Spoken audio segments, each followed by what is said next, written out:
5 días ya sin él, esa incertidumbre, este dolor que yo siento. Yo quiero que ellos se manifiesten y que se hagan presencia también para que solucionen y que me están brindando la ayuda.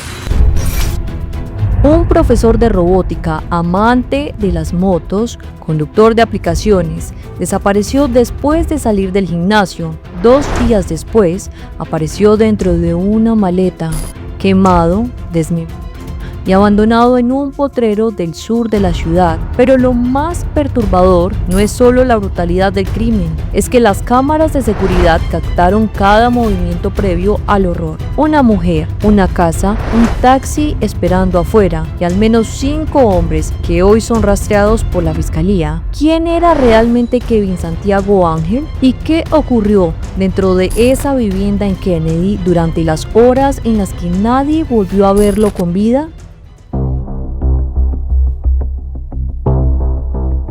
Va a ser parte fundamental en el país, en el mundo como tal. Entonces para ellos es chévere que ellos fomenten esa creatividad.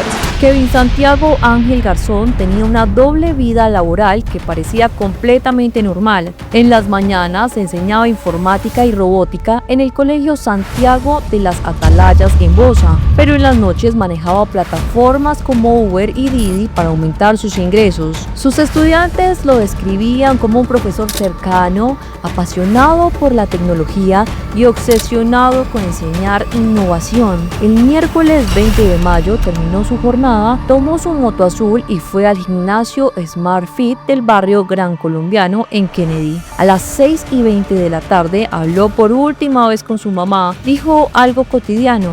Estoy en el gimnasio. Nadie imaginó que esa sería la última vez que escucharían su voz. Si alguien te deja de escribir y que te escribe constantemente, algo pasó y tener esos contactos, digamos, que rodean a la persona para esclarecer qué pasa. Quizás incluso si se hubiera podido actuar un poco más rápido, no habría habido este homicidio. Y claro, por ejemplo, hoy en día casi que a pesar de que Bogotá y Colombia tenemos un déficit de cámaras de seguridad, pero prácticamente hoy en día casi todo queda grabado. Entonces, esas evidencias son las que van a permitir esclarecer finalmente cuál fue el modus operandi y qué fue lo que pasó. Entonces, la tecnología aquí se nos vuelve una herramienta de ayuda, pero también nos debe servir como un mecanismo de alerta temprana. Y uno de los familiares o personas cercanas del profesor fue la que hizo la alerta. Él me dejó de escribir y ahí empezó sus amigos, incluso creo que él hacía parte de un club de motociclistas, empezaron a buscarlo, pero lamentablemente ya era muy tarde. Investigadores analizan si Kevin llevaba una rutina tan exacta y tan predecible que alguien habría conocido perfectamente sus horarios, movimientos y puntos vulnerables. El objetivo ha sido identificado, hay una planeación con antelación. Este criminal o la persona que ha seleccionado a su víctima analiza las rutinas y las actividades constantes, repetitivas, los patrones espaciotemporales de su víctima y hace una triangulación entre la probabilidad de mayor vulnerabilidad de la víctima, la ausencia de un guardián eficaz o una reacción del entorno para evitar el delito y finalmente la motivación que lleva al delincuente para que en ese momento y en el lugar que él seleccione sea el lugar que reúne las características para el delito que has planeado con antelación. Entonces aquí hablamos de fundamentalmente una exposición diferencial al riesgo, donde la rutina puede aumentar o disminuir la incertidumbre del criminal. Cuando el criminal siente mayor seguridad, menor riesgo para él en su actuación, es donde comete el delito.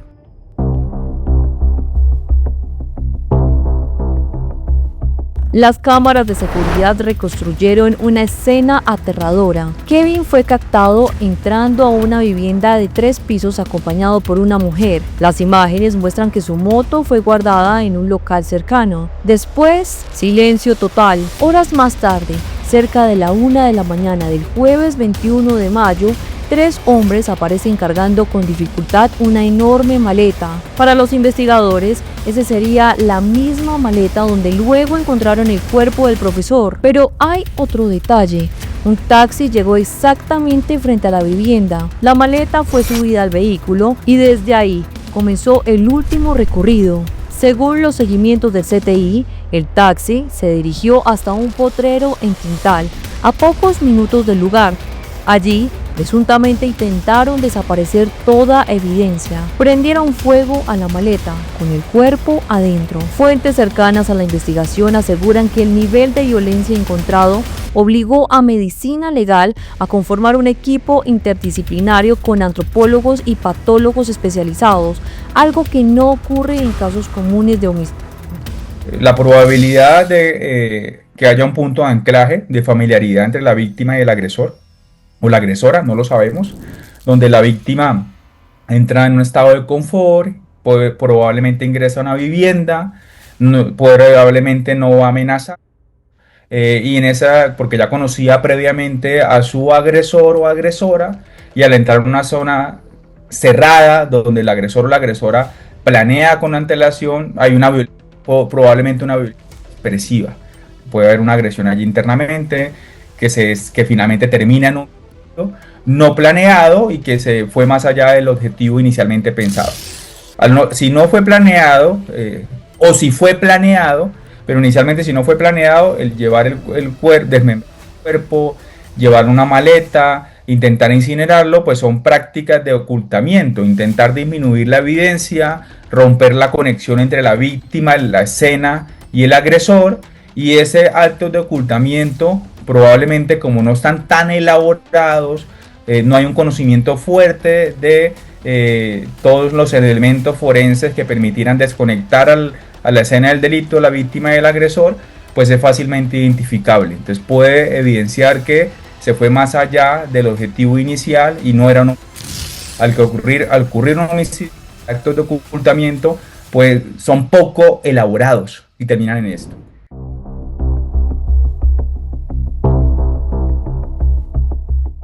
La historia tomó un giro todavía más macabro el 22 de mayo.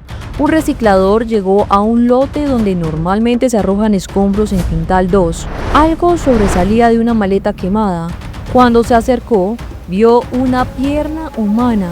De inmediato llamó a la policía. 30 minutos después, el CTI acordonó la zona. Puede ser que también al desmembrar el cuerpo, al encontrar una maleta, al dejarlo allí, puede estar enviando un mensaje de esto fue crimen organizado. Puede enviar un mensaje de que hay un ajuste de cuentas por otros tipos de violencia, que es muy común que en crimen organizado, donde existe unas economías criminales, o unas vendetas o ajustes de cuentas, hay un desmembramiento como una forma de mostrar un mensaje en la comunidad o a posibles otras víctimas con quien se tiene algunas disputas en crimen organizado. Entonces aquí hay otro análisis que se podría hacer, si hay una significación probable para desviar la atención hacia crimen organizado y puede haber sido una expresiva, o si en realidad puede haber sido crimen organizado producto de un ajuste de cuentas de otro tipo en que pudo estar relacionado la víctima. El cuerpo ingresó a Medicina Legal ese mismo día, pero identificarlo no fue sencillo. La confirmación oficial solo llegó el 25 de mayo mediante huellas dactilares, y ahí apareció otro elemento inquietante. El director de Medicina Legal aseguró que este caso tenía circunstancias especiales, tan complejas que el cuerpo ni siquiera había podido ser entregado rápidamente a la familia. Pues hay un trabajo fuerte que realiza el Instituto Nacional de Medicina Legal y Ciencias Forenses sobre los rastros o vestigios biológicos, signos de violencia, mecanismos de sobre el cuerpo. Y ahí se hacen unos análisis que toma algún tiempo, dependiendo del nivel de especificidad que requiera el Instituto Nacional de Medicina Legal y Ciencias Forenses. Sin embargo, si hay una similitud con otro caso, aquí ya estamos hablando de posiblemente una evidencia conductual y un patrón. Entonces hay una identificación de un posible patrón, hay una identificación de posibles elementos o vestigios que pueden estar vinculando los casos entre sí, comparando el tipo de agresión, el tipo de violencia, patrones que tienen los lugares en común, el tipo de armas utilizadas, si hay una similitud en el tipo de armas, en el tipo de heridas, si hay una relación entre el modus operandi en que ocurrió. Entonces aquí ya estamos hablando de algo que se llama evidencia conductual, que se contrasta o una triangulación con la evidencia forense encontrada. Y aquí entonces ya el delito ya podría, esta hipótesis de un delito pasional que me están planteando, que se está planteando probablemente por el tipo de violencia expresiva, tal vez descartarse si encontramos que hay una similitud entre casos similares, porque entonces el dejar el cuerpo, que haya una incineración, que haya una mutilación, pues ya es un patrón conductual. Podríamos hablar de una firma del crimen organizado, de cómo ocurren los delitos y qué mensajes se está enviando a posibles otras víctimas, o de colocar una firma de un grupo de crimen organizado sobre un territorio. Las autoridades compararon el caso con el homicidio del profesor Neil Cubides tras un presunto paseo millonario en Bogotá. Esa similitud abrió nuevas líneas de investigación sobre posibles patrones criminales. Este tipo de actividades delictivas, o más bien esta forma de tratar de desaparecer el cuerpo o el cadáver de una persona, no es nueva. Que hoy, a través de las redes sociales y de tanta información que se maneja, se visualice mucho más, es diferente. Desafortunadamente es una forma siniestra, digo yo, de manejar este tipo de escenarios, de no tener ningún tipo de dolor por el ser humano, y llegan a estos niveles tan altos de violencia contra el cuerpo de una persona. No es nuevo. Lo que pasa es que se está evidenciando cada vez más a través de la investigación y de los medios de comunicación.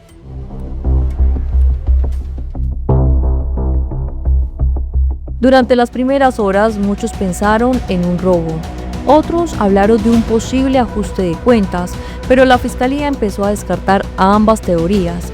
La principal hipótesis ahora apunta a un crimen motivado por razones personales. Y aquí aparece una pregunta clave. ¿Quién era la mujer que ingresó con Kevin a esa casa? Los investigadores revisan registros telefónicos, cámaras y entrevistas. También siguen el rastro de al menos 5 hombres que habrían participado en el crimen. Lo perturbador es que las autoridades creen que varias personas habrían estado dentro de la vivienda mientras ocurría el asesinato.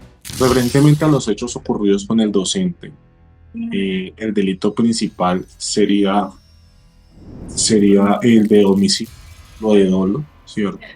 Este delito es el delito principal por el cual las personas deberían ser imputadas por un juez de control de garantías.